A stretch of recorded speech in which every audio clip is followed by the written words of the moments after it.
Hello and welcome to another Sunday morning show. Myself, joined by Danny Gillette, of course. DJ, how's it going, man? Good. I'm freezing. It's 17 here, and I'm pretty cold. So I'm looking forward to talk about some recruiting, which has been hot lately for the Hurricanes. Yes, it has. It's cold here in South Florida as well. It's hovering around the freezing mark, which is I know for you, you're like, wow, it's a warm front coming through, and for us, That that's is a about as cold as it gets. that is a About as warm front. cold as it gets here. 32, you said? 32? Yes, I think Yeah, it's I think 17. it's gone up a little bit. I think it bottomed out at 32. We got iguanas falling out of trees. That is this current situation. Well, give me your cold front any day of the week. Yeah, I'm sure the whole country feels that way. Before we get into that, let's do our sponsor. 305-800 Pain. After an accident, every minute counts. With one call to 305-800 Pain, you get immediate access to trusted doctors and attorneys who will guide you step by step. With an A+ rating from the Better Business Bureau, they are a brand you can trust. Much like 5 Reasons Canes, 305-800 Pain is focused on the local community of Miami-Dade County and South Florida. They'll handle all your accident needs, including car accidents, personal injuries, and related legal matters. So after an accident, be sure to call 305-800-PAIN. The number is the brand, 305-800-PAIN. Después de un accidente, cada minuto cuentan. Con una llamada a 305-800-PAIN, ustedes pueden obtener acceso inmediatamente a doctores y abogados para ayudar con todo el proceso. Con una clasificación de A+ del Better Business Bureau, pueden confiar en ellos. 305-800-PAIN tiene mucho en común con los 5 razones Canes. Están enfocados en la comunidad local de Miami-Dade County y el Florida del Sur. Ellos pueden ayudar con todo después de un accidente, incluyendo accidentes de carro, lesiones personales y otras cosas legales relacionadas. Entonces, después de un accidente, llama 305-800-PAIN. El número es el nombre de la marca. 305-800-PAIN. All right, DJ. So you alluded to it earlier, and as is customary now in 2026 college football, lawyers got involved, and the Canes have a quarterback. So for those that aren't up to speed somehow and somehow still watching the show, I can't imagine there's a big sector that doesn't know what we're talking about. But when we last spoke, really on the 6 Wings Canes show on Monday, Darian Mensah was currently forbidden from transferring to Miami. And then we knew Cooper Barkate was going to kind of follow him here, assuming that got resolved. That did get resolved this week. There was a settlement reached, which is how contracts generally are done. You buy your way out of them, just like every coach that leaves their school. So that was done.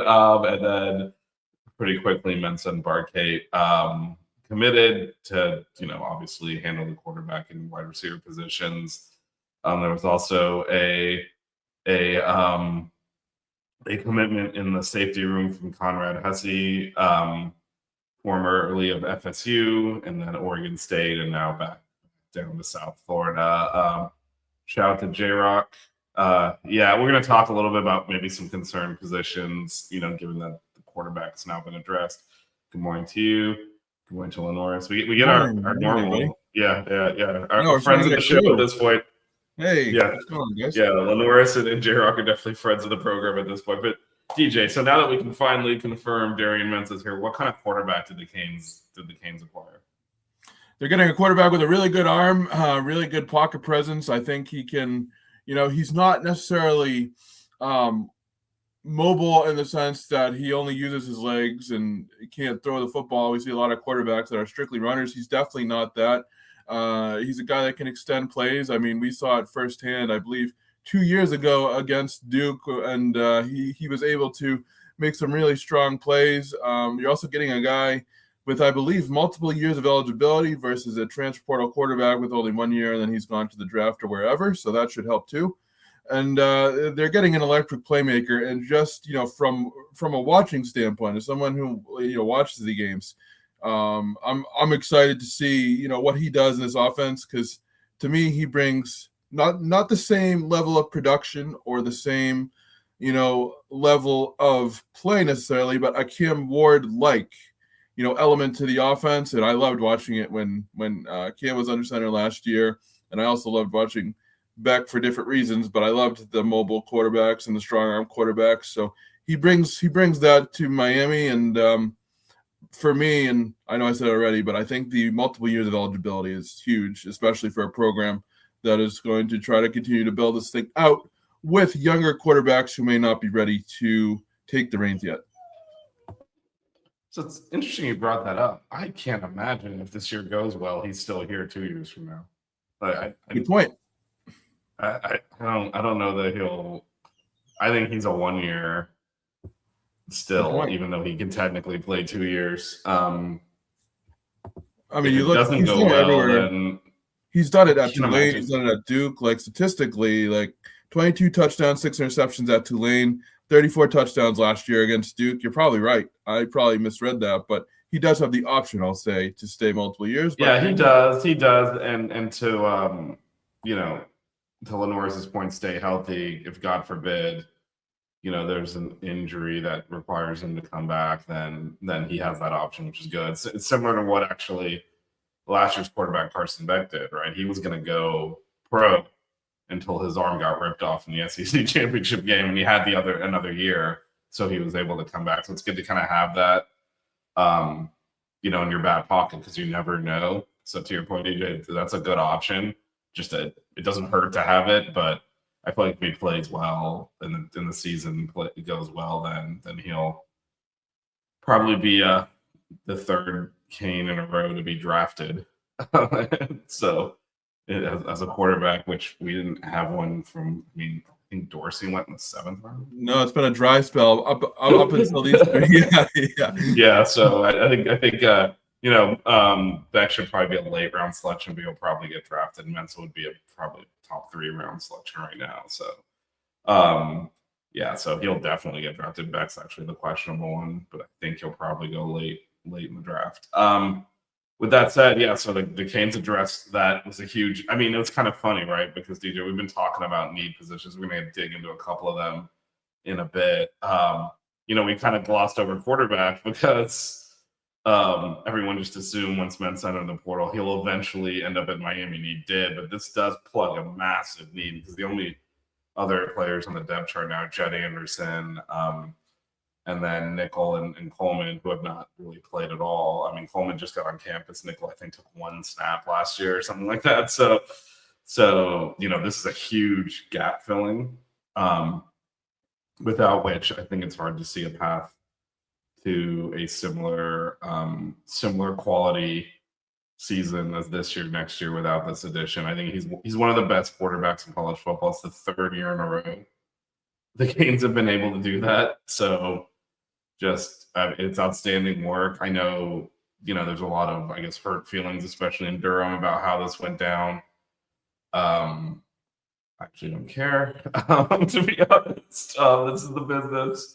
And one of the things I pointed out to people like, well, how would you feel if that happened in Miami? It's the business, right? I mean, I would be hypocritical if I wasn't in support of this, just because for years I've been one of those people that has argued that, these players deserve to get paid. They need freedom of movement. There's no legal basis to restrict them.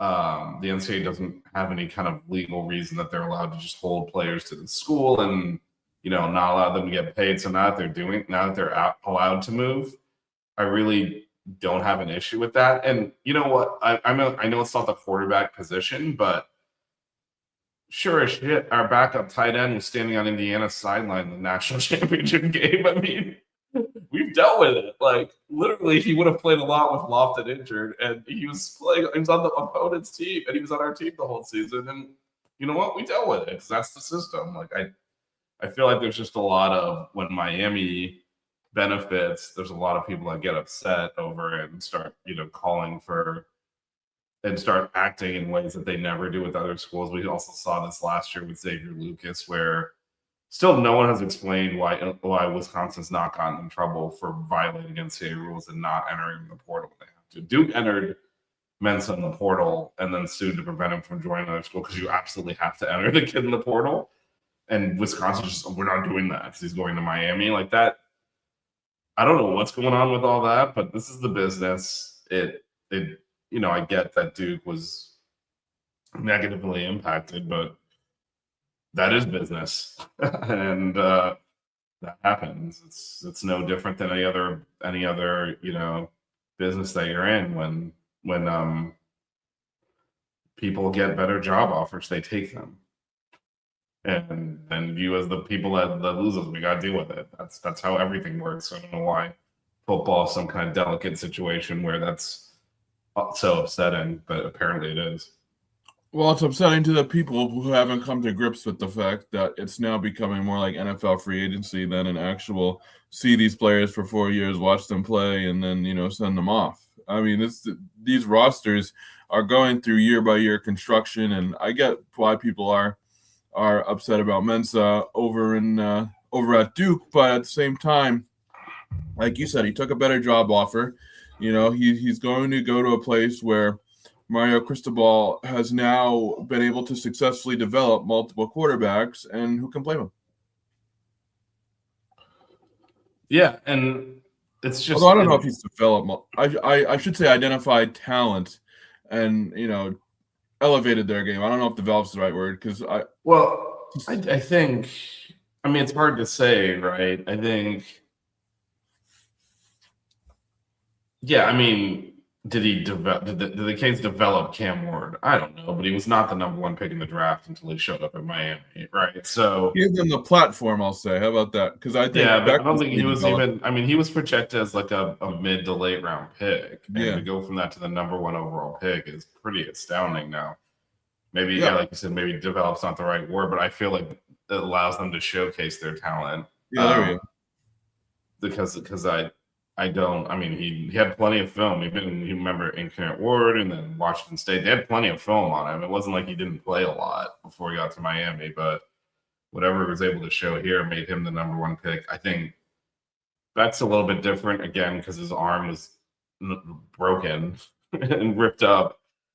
So his ability to play that much football, I think, helps him quite a bit versus where he was a year ago. But again, if you go back 2 years, then he was projected as potentially a first-round pick. Although, even before the injury, I think that had gone last year at Georgia because he struggled a bit there. So, I mean, it's hard to say. I think Mensah. Rehab. Yeah, I mean, he had to show that he could still even grip a football. We have the image for both football. Yeah, image and his arm. Again, like he couldn't throw a football until this summer. So yeah, he needed to show that he could still even play. For Mensah, I mean, his straight from his mouth, he's like they develop quarterbacks. So I'm going to go high in the draft. I do think, he's worked out with Cam Ward in the summer. I'm sure that played a pretty big role as well in terms of just him, knowing what Miami's about and where he wants to be. And that's the thing, right? Like, yes, there's a monetary raise, but he was getting paid a lot of money at Duke too. It's not just the money, right? Let's be real. I know it's kind of ironic because Duke won the ACC and we didn't, but one of the things I think people certainly, I think money is the major factor. I'm not trying to dismiss that for why any of these players move. And that makes sense because this is generational wealth we're talking about millions of dollars. Like, how long do you have to work to make that kind of money in a normal job, like your entire life, to get what these kids are going to get? Like, you might end up dead before ever seeing anything even close to that for some. Yeah, so like I don't understand why these kids are vilified. Like when you start talking about high 6 and 7 figures, I mean that is a lot of money. To just say, oh no, do the quote right thing. If you said to 20-year-old Danny, hey, 20-year-old Danny, here's $2 million to go to a different school, I would not say no. Well, it's not just to go to a different school. I think that's no good point, right? Of course, none of us would. We for some reason we expect players to make a decision we would never make. But also, we don't know exactly how well, this is the part I wanted to get into as well, right? So this is generational wealth, but it's not just the money because, these top level kids, they'll have offers from multiple schools that are, one might offer more than another, but they're ballpark the same. Now, if I was happy at Miami and they were giving me $4 million and then Duke came in and said, here's 4.5, here's 5. would I take that for the incremental gain? Maybe not at that point. I'm already making a shitload of money, right? So it becomes a different dynamic there. Now, obviously, we offered more money, but we also offered something else, which is I still think it matters to these kids, and you can see it when they play, right? When they play, they're not like, I got paid. Like, once this is all off-season stuff. Once the season gets going, you just play football. And look, Miami was 40 yards from winning the national championship this year. Duke is nowhere close to that, and they're not going to be. And some of these kids want to be champions, and I'm not talking about ACC champions. That's why I said it's ironic. Like, they won the conference we're in, but that is a selling point too. It's not just yes, our quarterbacks are getting drafted now. Yes, there's more money, but again, it's an incremental increase. He's not going from 0 to this. He's going from like 4 million to this. So he's gonna make more money, but not that much more. It's because when people start throwing out 10 million, they're assuming 4 million to Duke for a buyout. We don't know what those are all confidential settlements. And so that is like we don't know exactly what the dollar figures are. These are both private schools, so they don't have to disclose anything. So you're not going to actually see the numbers. Where it's a public school, they have to disclose it. So we don't know, but he's not making that much more money than you're going to do. He's not getting 10 million into his pocket. People are like, it's going to cost Miami 10 million because they have to give 4 to Duke and 6 to him or whatever numbers they made up, and we don't even know what the settlement was.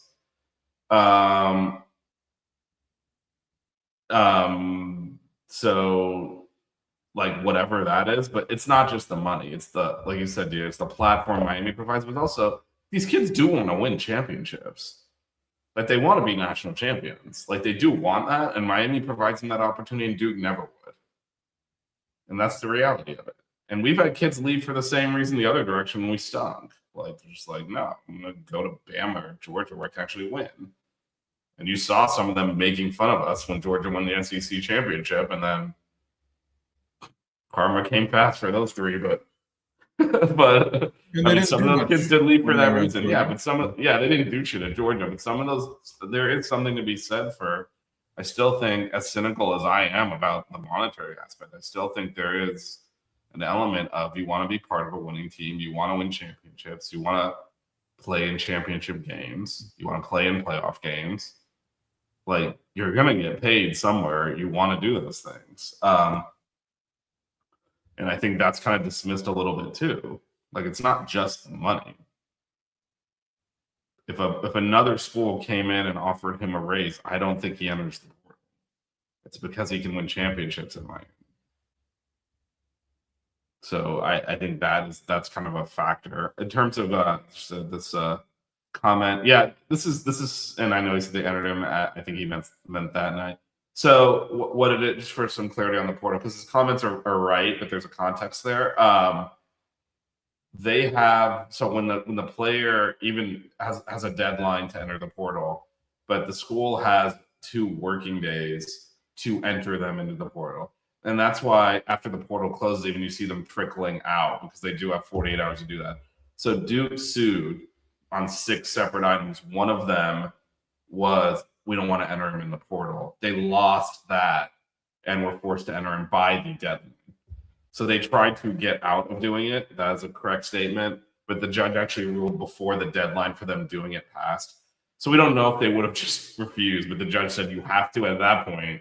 Now you're not talking about NCAA rules. You're talking about actual laws. So that they were never going to violate that. So yeah, they didn't enter him into the portal because they were trying to get out of doing that by using a court order. If a court says you don't have to, then they're actually hands are clean. But that was the one element they lost in that. They said they blocked him from going to another school and signing an NIL deal with another school, but they did force Duke to enter him in the portal, which they did by the deadline. Which one of the reasons they ruled immediately is like, no, you need to do that by tonight, and they did do that. So,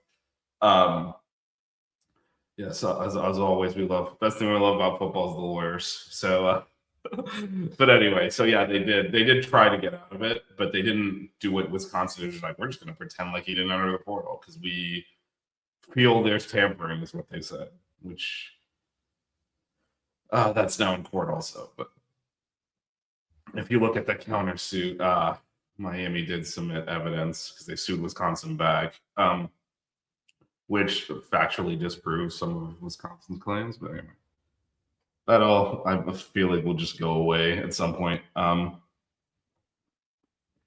But anyway, so yes, the Canes have their quarterback. I think I guess going back all the way. So obviously there were other options the Canes looked at. They put a lot of effort into trying to get Sam Levitt. DJ,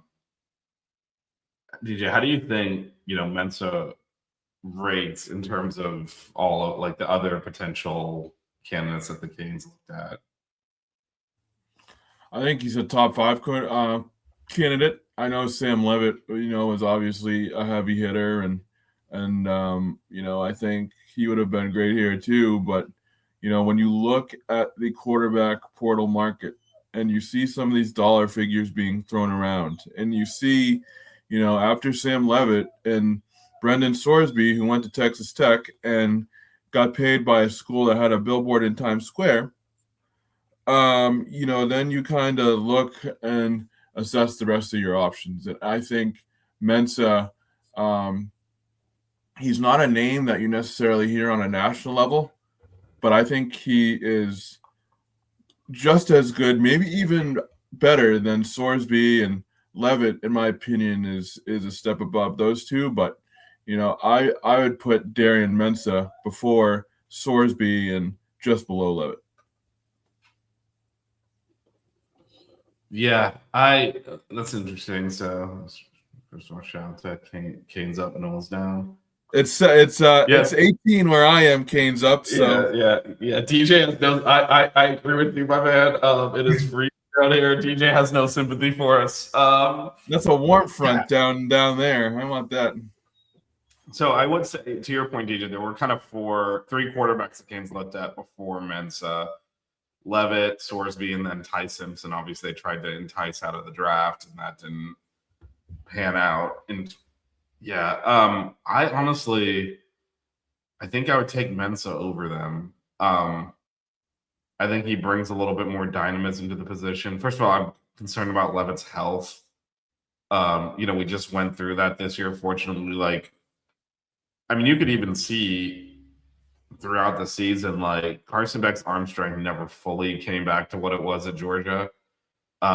He played through it and played really well, and we made the championship game. But that was rolling the dice on another injury. It's not something I'd really want to do. I like Mensah's mobility.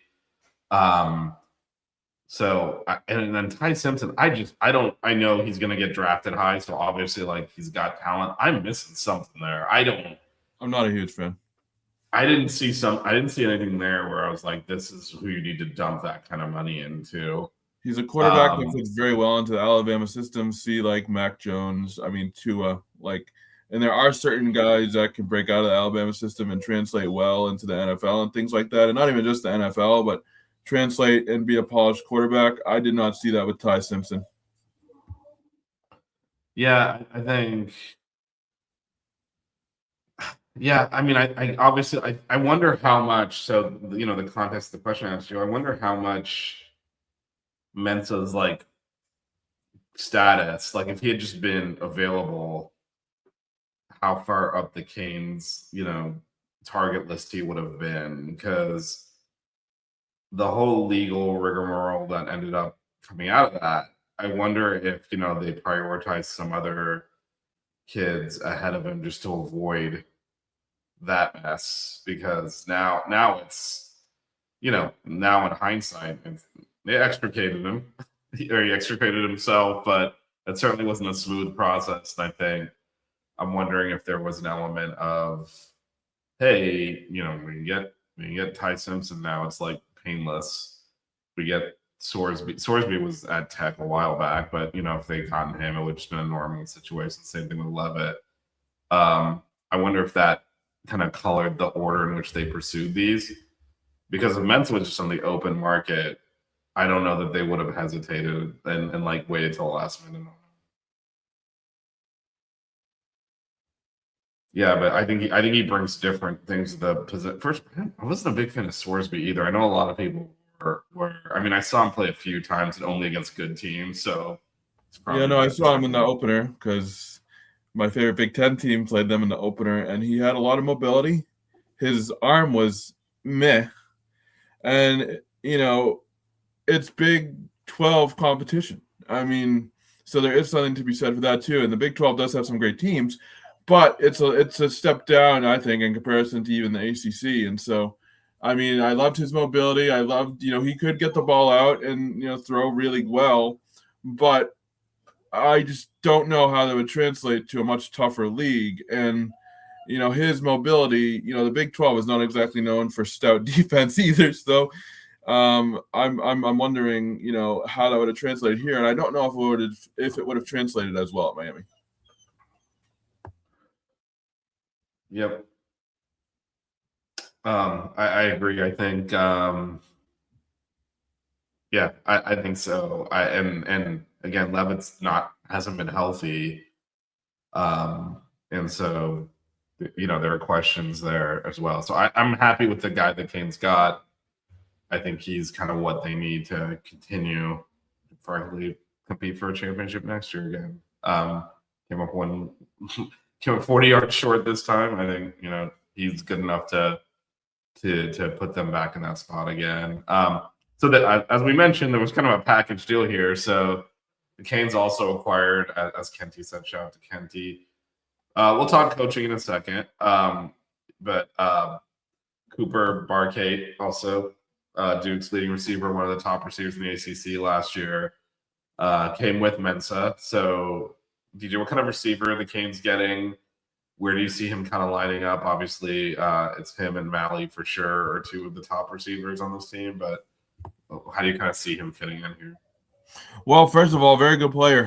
He started his career at Harvard in 2022, and he didn't really take off until 2024. He had over 1,000 receiving yards, and then when he transferred to Duke, last year was his really big break. 72 catches for over 1,100 yards and 7 touchdowns. And I think when you look at this offense, I think he can function very well, almost as sort of that slot receiver type of role in some way. He is 6'1", but and he can play on the outside, but I see him as a guy that can be a quarterback's best friend, in this case Mensah's best friend, kind of that receiver who you can look to and can make guaranteed catches, almost like a Restrepo in that role, and how he was always dependable and you could always count on him to make a catch. I do think it's him and Malley as the top two receivers, and I think he fits this offense really well. And I always love when quarterbacks can bring their receivers, because I do think it helps with familiarity with the offense, especially if it's a new quarterback trying to go into a different system. Yeah, no, definitely. I think that ability to your point, to have the chemistry already there, I think helps a lot, because it does allow that kind of that security blanket a little bit there. And I think Restrepo is probably a good comp, because that was kind of Cam Ward's security blanket when it became he needed to get. I would say Barkate, he is a little bit. He did have a little bit more big play ability, although, because I think we had several. It's hard to say because we have several years of Restrepo, and he started to get the bigger plays when Cam was here, but I feel like a lot of it was due to Cam. I think Barkate might have a little bit more explosiveness, which is good, and obviously like having something like Malley in the wide receiver room as well. Just is a huge 1-2 punch there. Then we obviously have acquired. We've been through some previous shows. We need to rehash, but acquired other veteran receivers from P4 schools. So yeah, no, to Kenty's point, I think we will see some 4 wide receiver sets. And yeah, it'll be interesting to see how they do that. But yeah, 2,000-yard receivers and 1,000-yard back returning with the second leading passer in college football. That is set up to be a formidable offense for teams to stop. So yeah, we'll see how they kind of. Well, again, we'll see because I think one of the cool things with Dawson is he has very much adapted his offense multiple times now at Miami based on personnel.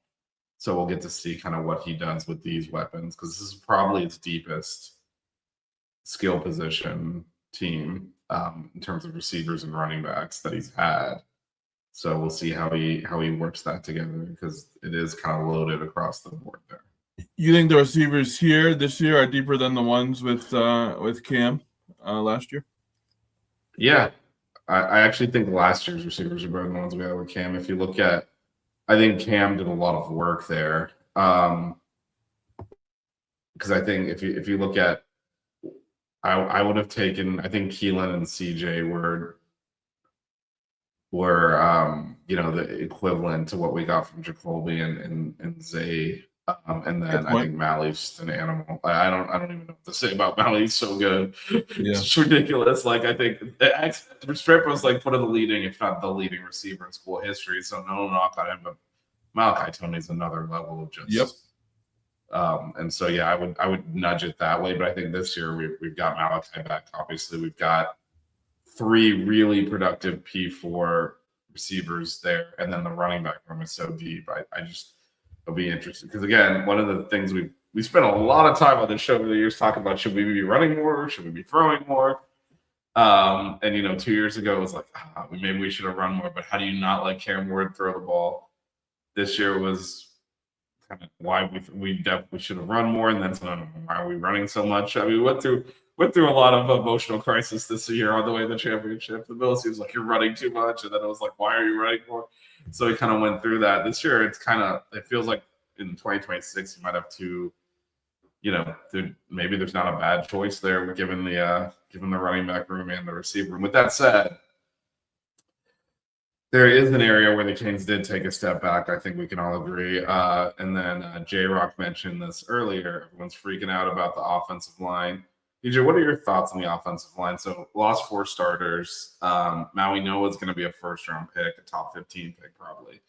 I saw him being talked a lot about during the Senior Bowl coverage yesterday. Yeah, so there's a huge hole to fill. And, right now, the Canes haven't necessarily fully filled it. I mean, we're all expecting Campbell to start as a freshman, which, I mean, he's that caliber of recruit, but that's certainly not the same thing as all the starters returning from 2 years ago to this year. So, absolutely. So you're all concerned? Are you on Campbell as a freshman, even if he is really good, which he is.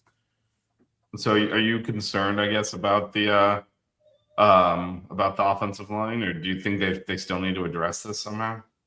I think they still need to address this somehow. Maybe just get a little bit more experience in there. I am comfortable with the room in terms of depth for the future, but as of right now, I still think they need a piece or two, but I'm not sure how they're going to get it, if that makes sense. Well, there are ways to acquire talent, right? I mean, you don't have to enter the portal. You can, and so there are things that can happen. We'll talk about that in a minute, but yeah. So I think it's kind of mostly going to be within. There are. I think it depends on how some of the other positions shake out as well. Like if SJ plays center, then you have Ryan Rodriguez as more of a utility lineman that gives you a little bit of depth. But can SJ start at center next year? I don't know. Yeah, it's a lot of question marks up front, and if you can't block, the rest, all the skill, all the shiny objects on the outside in the backfield don't help if you can't block. So yeah, and I know a lot of people are saying, well, it's Miracle, it's crystal ball, it'll be fine. That is not. I mean, I think they're fantastic. Obviously, I'm a big fan of this coaching staff, and I think, especially at that position, they're the best in the country. But they talk about this a lot. It's the work and it's the development that goes into it to get to this stage. They're not just sprinkling pixie dust on it. There's a lot of energy and effort that goes into building these offensive lines, and they just, these are a bunch of new kids that they haven't had the time with. So we'll see. I think that's definitely, to me, the biggest concern on the team right now is that offensive line. Yeah, because especially when you're talking about a guy like Cantwell, as good as a recruit as he is, and as good as a player as he is, you're not talking about college football game speed as opposed to high school football. You're talking about, blocking grown men in some instances as opposed to blocking, uh, 11th graders. So, I mean, there are a lot of nuances, especially when you're developing a young offensive line and getting them up to big game speed too, that are oftentimes not factored in. Granted, I am very happy that this young offensive line is being under the watch of Cristobal and Mirabal. That's definitely a good thing, and I wouldn't want it to be anywhere else. But there are going to be, I think it's going to be a little bit of catching up to do if this offensive line, is what it is. I would expect some growing pains early, and then maybe figure their issues out by the midseason point. I think we're going to see growth in real time, and sometimes it's not always pretty. Yeah, and the schedule, we talked about this a bit last. Actually, we didn't talk about this show. Talked about it on the Monday show, but starting with the road ACC game, then a quick turn to FAMU, then another road ACC game. There's not a lot of ramp up time to get kind of your feet set here. So yeah, they're gonna have to. Yeah, well, it'll be interesting to see what they do with this. Spring ball will be fascinating to see how they rotate, who's playing what position, because a lot of these guys, could be guard, could be tackle, could be center, could be guard. So it'll be interesting to see how they get the best five out there. One of the things too that benefit from last year with people like Pancake, developing is he got a lot of snaps, which was great. He's totally ready to step up. He's not one we're worried about kind of stepping into the starting lineup, but being able to rotate him in last year was such a luxury. Like, I think that's another area, even as they work out, okay, these are going to be my best five linemen. These are how we're going to line up to start games. That ability to just rotate in people that are good enough to start this year. Like, we're not going to have that next year. I'd be shocked if we have that level of depth too. So, that puts a bigger burden on not getting injured, on, making sure that, and as much as when we grind on teams, they wear down, it is grinding on the offensive line as well. And the fact that we're able to rotate guys in allowed us to kind of not wear down. So, that's another thing for next year. Just, can we get that depth built too? It's not just the starters. It's, do we have enough behind them? I think the other position, not to rehash a insane argument we had on the Sixer and Kane show, but the tight end position, I guess right now, Luka Gilbert is probably your starting. If we had to play a game right now, it'd be your starting tight end. And then, if Lofton's healthy, I guess he'll battle at that position, although they kind of don't play it the same way. But other than that, I mean, it's a lot of question mark. So, Kenty mentioned 4 wide receiver sets. Maybe we'll see more of that because of the tight end position. What are your thoughts there, DJ? There's not a lot of depth. I am worried about that position. There's a lot of potential there. But, I think counting on Luka Gilbert, or even to some extent Lofton, to kind of carry the load at the position next year, I don't, there's too much unproven there for me to go in the season and say, all right, we have a solid tight end we can count on. They can produce for the whole season and stay healthy. That was one of Lofton's biggest issues last year. And so the tight end position for me is still very worrisome. There is a lot of depth there in terms of numbers, but there's not a lot of proven production.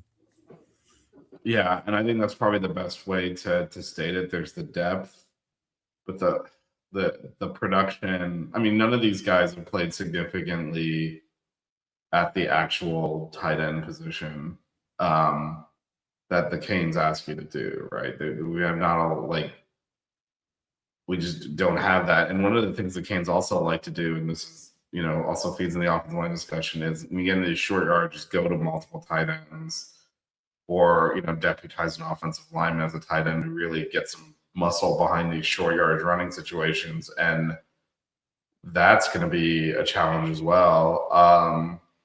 With just again, a lot of unknowns on both of those positions. So yeah, I would like more there. At least maybe a blocker, just someone to use in short yet.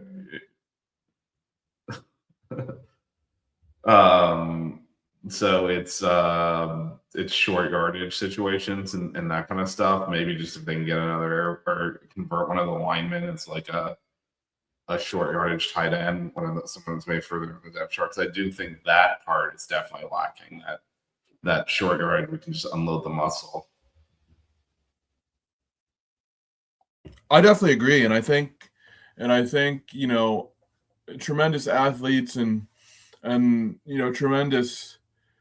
See, to me, tremendous athletes, tremendous receiving potential for this group, but we don't necessarily need a ton of receiving production out of the tight ends with the caliber of the wide receivers that we have too. So the fact that there's not a ton of blocking at the tight end position, like you kind of mentioned, is a little bit worrisome. But we don't necessarily need the wide receiver, the tight ends to carry the load in terms of wide receiver production. We would like that, but we don't necessarily need it. So the fact that there's not a lot of blockers is also concerning, as you mentioned. Yeah, and that's the blocking is more I think overall, right? Because I think Mensah is really good. There's ways to get the ball out quickly. The receivers are talented. Like I think we can I think we can get through. We can handle it. It's the running game. You can have the best backs in the world. If you can't block, you're not going to be able to run the football. Yeah, we've seen that, in past years. So that, so that would be my concern. Just overall, the blocking. I could call it the blocking apparatus of the tight ends and the offensive line being able to move people. And I'm not talking about being able to move Boston College. I'm talking about where this team wants to go. Like when it came down to it, Boston College. I mean, that's. I mean, Blake James in full effect over there, but across their sports program. But no, I mean, like when we get down to it, like this year when we had to push A&M and Ohio State and Mississippi, and to an extent Indiana as well, as we started to wear them down late in that game, started scoring, we were able to push the best defenses back off the ball, filled with NFL level talent, and knock them around. I doubt we get back to that because let's be real, like that's insane that we were able to do that. Yeah. But I would like to at least be able to hold our own in those situations and have some effective run game when we line up against those types of teams. And that's where you do need your tight ends and your offensive line really to be able to get push, and we'll see. Because again, I think Mensah, he's mobile, he can navigate around some of that. You can certainly get the ball out quickly. We have talented playmakers that can make plays after the catch too. You can make big plays without having to have 4 seconds to throw and gun it all the way down the field. So I'm less worried about the passing game, but the running game we're going to need. And again, as we saw this year, though, 16 games is a lot of football, and these teams grow over time. Yeah. So we saw a bunch of guys develop in real time throughout the course of the year. So. I mean, if this offensive line, as young as it is, can show positive signs of development for 2027 even, then I'd consider that a win too. Yeah, no, for sure. So yeah, we will see how that because let's be honest here too, it's hard to develop and find good offensive linemen, and the Hurricanes have been really lucky to be able to do that over the past couple seasons. I mean, you see how expensive these offensive linemen are in the portal, and we've seen in past years, especially pre-Cristobal, how difficult it is to have a solid offensive line and develop good offensive linemen. And so I think we're on the right track in that respect. Yeah, and I think he's able to do that. So like I think over time, hopefully, like you said, by the end of the year, the offensive line's a lot better. At the beginning, and we, Kenty put an option in here potentially to deputize some tight end blocking situations, Gavin Mueller. So there are options here. It's the I would say for the rest of the roster, and we can talk about this too now. I think every other position is stacked with multiple with the loaded depth chart, like we got so many options here. We'll find some big things. We found out this week Chase Smith is back, so now we have 2 linebackers with him and Torrey that played a ton last year. His announcement was huge. Yeah, so that just shored up that position. We're fine there now for sure. And then I don't know that we even need another safety, but we got one with Conrad Hussey. For those that aren't familiar, was at Florida State, transferred to Oregon State, and now back to South Florida and Miami. What are your thoughts on Conrad Hussey? I guess I can start there. I guess we should do a little bit of the backstory. He was he was kicked out of Florida State for some kind of an altercation with a coach. Don't have the details on exactly what happened, but that's certainly why he left Florida State. He was one of their better tacklers and defenders when he was there, and was going to start. And this was before this season, I believe. He was thrown off the team for an altercation with the coach and ended up at Oregon State. So it wasn't a situation where he was not good enough to play on Florida State. He was going to start for them, and they again, there was something happened there, and he was removed from the program. So he now finds himself at Miami. What kind of player are they getting in Hussey here? He's getting a ball. They're getting a ball hawk. I mean, last season, he had 5 tackles and stuff like that. It's hard to judge his numbers just off of last season, but in 2023, for example, he had 22 tackles, 2 forced fumbles, an interception. So they're getting a ball hawk, and I believe a very physical player in the secondary. They've done a good job of identifying pieces in the secondary that play physical and play within Corey Heatherman's defense. You've seen an identity with this defense, that Heatherman brings. He wants physical players that are not afraid to attack the football and make tackles, and Hussey fits the mold here. And I know, he hasn't put up, tremendous All-American numbers, but he is a very, very good, type of player, especially when you consider that Miami has already gotten Omar Thornton from Boston College.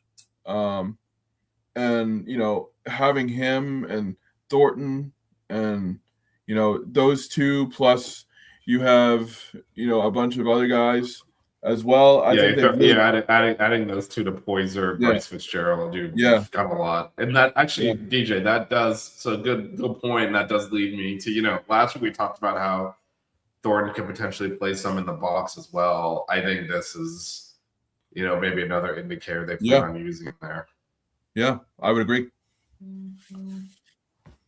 So we'll see how that plays out. But there's a lot of toys to play with for the defense, which kind of leads us to our last topic for this Sunday show as we get ready to wrap up here. So Paul Amalek, who I also interact with quite a bit on Twitter, forget to put him with the coaching staff retention. So we obviously, we have one open spot right now, losing the tight ends coach to Ole Miss, but there are rumors swirling of several of our coaches interviewing for NFL position coach, potentially coordinator jobs. So we'll see. I'm pretty optimistic we will retain the coordinators. We'll see about the position coaches.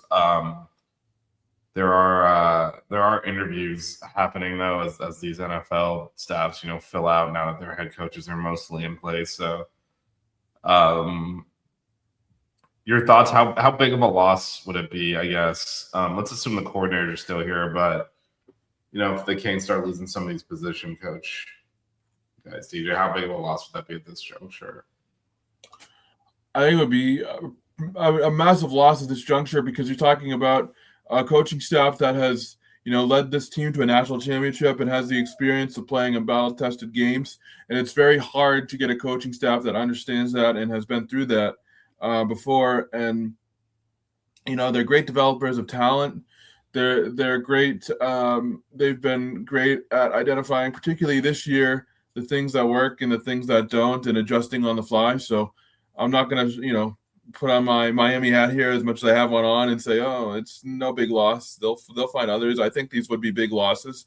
But at the same time, as my friend who, coached in the NFL, once said, there's only 32 jobs. And if there's one open and you want it, you got to take it because you never may get that opportunity again. So I can definitely see why they would be excited to, or at least entertain the idea of going after one. Yeah, I'll say I think the Canes will be fine because I think the reason the program is strong is the guy on top of it, and he's obviously not going anywhere. And then I think the way that this team works, the way they practice, the way they approach, regardless of who the coaches are, the assistant coaches are, is not going to change. That work will continue. True. And that's why the team is good. So I think they're generally okay. But I think there is some exposure because, I think we're very happy with the current coaching staff, the coordinators, the position coaches. Mario's just completed his 4th year, and this was the first year we could say that. Yeah. So it's not like all of his hires have been home runs. He's been very adaptable and very good at realizing that this isn't working and really cutting bait quickly. His first staff, Kevin Steele and that type of stuff, immediately got him out. Got Charlie Strong. Was that his second staff? Charlie Strong was the linebackers coach. Like, remember he put that Josh Gaddis was the offensive coordinator. He built that kind of, this is the super staff, and that didn't work. He got rid of them. Then had to get rid of Gidry after that. There were people that wanted Dawson fired in the middle of the season, so it's not been all sunshine and roses. So having to fill position does introduce that element of risk of like, what if they get it wrong? But again, I think the program itself is very strong because of the man at top, and that'll continue to be the case. I think what people, for whatever reason, people want to downplay Mario, and it's kind of insulting, to be honest, at this point. But when people say who's the best coach in college football, they won't even mention him, and he is one of the best, if not the best coach in college football. And that's why this team will continue to compete at that level. I think you remember how many growing pains Kirby Smart had to finally get over the top of Alabama. They lost the championship game in overtime after blowing a huge lead and giving up that bomb on like 2nd and 20. And at that point, the 2017. Like this. Trying to remember. I think so. The 1-2 threw a touchdown, but that was like they're never going to beat the house. This guy can't win the big one. Then the next thing you know, they're winning championships back to back, and it's like, okay, never mind. And I think Mario's kind of in a similar boat. Just came up short this year, but I think this is going to be a perennial contender. And so I'm less worried about it just because the man up top is one of the best in the country, and period. And I think. Go ahead, sorry. Go ahead. No, go for it. I was just going to say, I was just worried about the continuity because I love the way the staff has been put together, and I definitely trust him to make all the right hires and things like that. I just really miss the continuity, especially with a group of coaches that have been through the national championship gauntlet right until the very end with this group. I'm not saying when I say I'm worried, I'm not saying I don't trust Mario. I just that type of continuity is very hard to find in college football, and so I think the program will miss that part of it for sure. Yeah, no, you don't want guys to leave, but I think the Canes will be fine. And who can say no to the NFL, honestly? Yeah, or even other opportunities that might better suit you. Again, it's the same. Yeah. It's a good full circle way to kind of end this show, right? It was the same thing we started with. When you get a job opportunity that you feel fits you better, you take it. Like, it's not controversial. It's not anything. It's just, it is what it is, right? So if that happens, then that's what's gonna. Then the Canes will deal with it, and maybe we'll go take some of Duke's assistant coaches. Bring back Manny. No, that'd be terrible. He's done really well at Duke. He has. But this is we have a different thing we need to be doing here. For sure. So anyway, so that'll kind of do it for today's show. Six Rings Game show tomorrow. We'll talk about Elijah Lofton being tight end 1 last year again. No, I'm just kidding. We'll talk about Mensah, Barkate, and maybe dig into a little bit more on this coaching situation if we have more info at that point. Maybe, and then next week we'll be back. We'll start looking through depth chart, talking. As far as I know, there aren't the spring ball dates released yet, but those should be coming up pretty soon. So we'll start talking about what that depth chart looks like. No, it's crazy. We're already in the spring ball. Baseball starts. By the way, if you're a Canes baseball fan, how it's light next weekend is the alumni game, and then the weekend after that, the season starts. I usually have like 2 months off between baseball and football, not 2 weeks. We're not used to this. Playing until late January is crazy. Did you see next year that's a change of game is like January 25th or like maybe 2 years from now? It's like, ugh. Yeah, no, it's just brutal to play that. It's ridiculous. The NCAA basketball tournament starts in a month. It's just. Do we have anybody for late signing day? I call it late signing day because I don't have any anywhere. I don't think so. I don't think we had anyone targeted there. Okay. That's actually believe it or not, that's still categorized as the main signing day because the one I just call it late because it's like everybody does their business in December. Yeah, I don't think there's anyone we have coming in, but that we'll definitely be monitoring that. That is on Wednesday, and so we will next week's show if there's any news that's Canes related, we'll have that covered as well. DJ, thanks for joining me on this Sunday. Of course. We keep this thing going through the off season. Yeah, we'll be back next week. Thanks to our regular listeners, viewers for hanging out with us on this Sunday. Thank you guys. And as always, go Canes. Go Canes.